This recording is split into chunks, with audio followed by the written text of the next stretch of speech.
Do you have a limiting belief that's keeping you stuck? In this video, I'll share how to get over a mental block.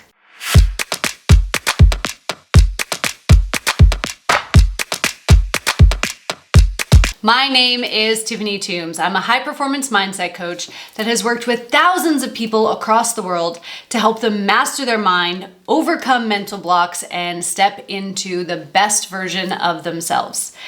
Mental blocks and limiting beliefs can totally derail your success and your momentum in any area of your life. In this video, I'm going to share with you why willpower and self-discipline are not the way to success.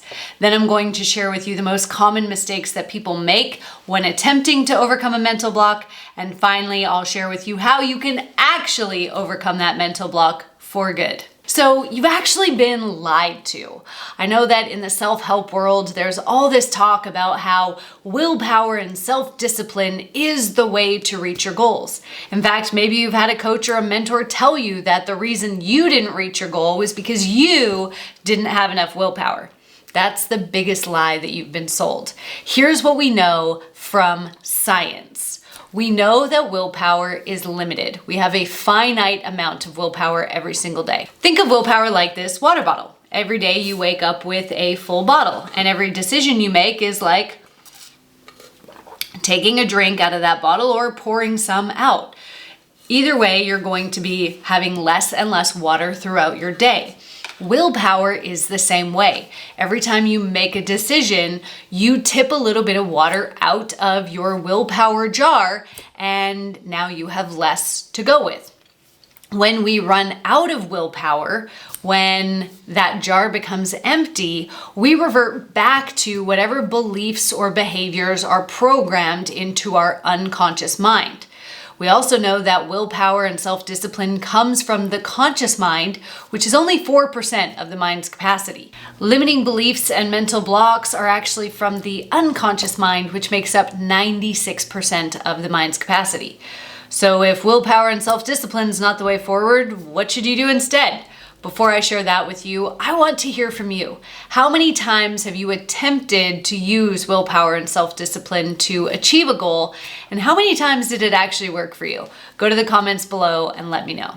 Now, there are two major mistakes that people make when they're attempting to overcome a mental block or a limiting belief. The first is that they spend the majority of their time or of their day using negative language. So they may say things like, I'm broke. I'm not the kind of person who can make 6 figures or 7 figures. I'm not the kind of person who's consistent. I'm not consistent. And they talk about their old mental block as though it's present tense. This is actually self-hypnosis, which validates and keeps the cycle going.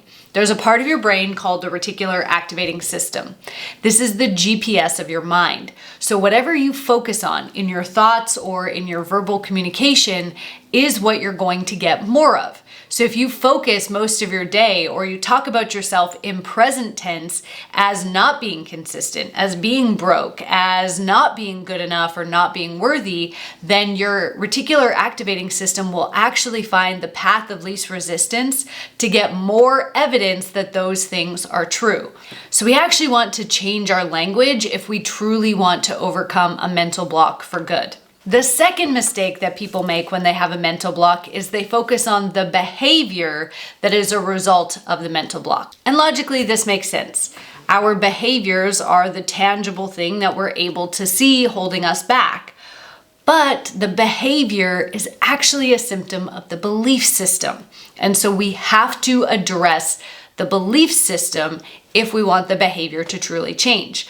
Otherwise, it would be like going out to weed your garden by taking a pair of kids' scissors and cutting the weed where the stem met the soil. Sure, your garden might look pretty for a day or two, but the root of the problem is still there, and it's only a matter of time before that weed comes back. If you truly want to get rid of the weeds in your garden, you need to pull out the root of the weed as well. Dealing with the limiting belief will allow you to do that.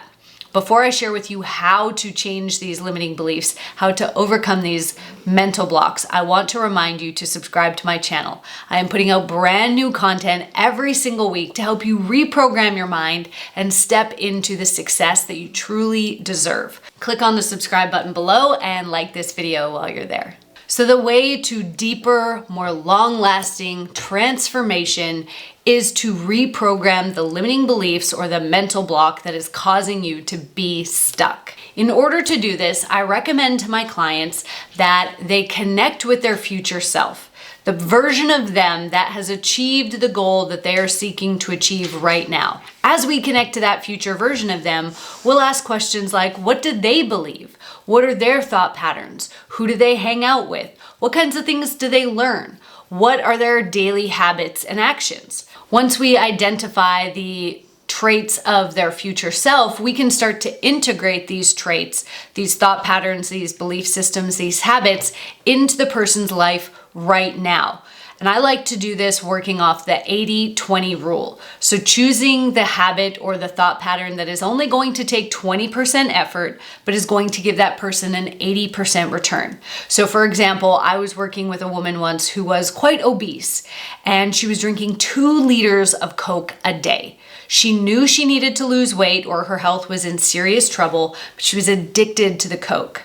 Now, you'll remember I just told you that whatever we focus on is what our reticular activating system will seek out more of. So if I told her no more Coke, then she would have focused in more on Coke because she's telling herself no Coke, no Coke. So she's putting a picture of Coke in her head. That's not gonna take 20% effort. That's gonna take a lot more effort, and it's probably gonna set her up for failure.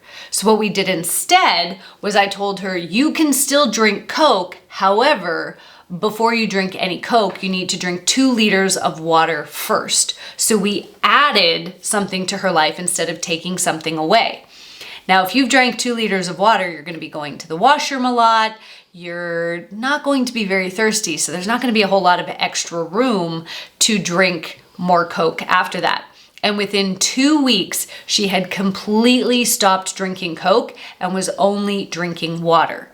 So as you look at these habits that your future self has, ask yourself, which of these actions, beliefs, habits is going to take the least amount of my effort? I'm going to have the least amount of resistance in adding that to my life, but it's going to give me a major return. Not drinking 2 liters of Coke a day is going to have a major impact quickly on somebody's health and on their weight. So that's what we want to do for you in any area of your life. The second thing that we want to do is we want to start challenging your limiting beliefs. And we can do this by asking questions like, how do I know this to be true? And what evidence do I have that it's not true? Limiting beliefs only grow to be the strong weeds that they are because we continue to validate them and prove that they are right.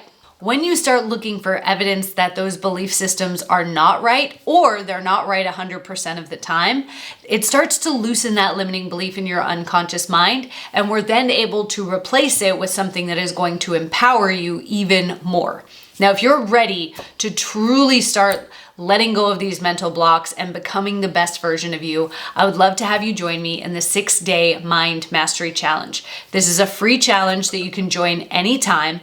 And during this challenge, I'm going to share with you incredibly powerful exercises that my clients and myself use to overcome things like imposter syndrome, fear, emotional baggage, overwhelm, and more.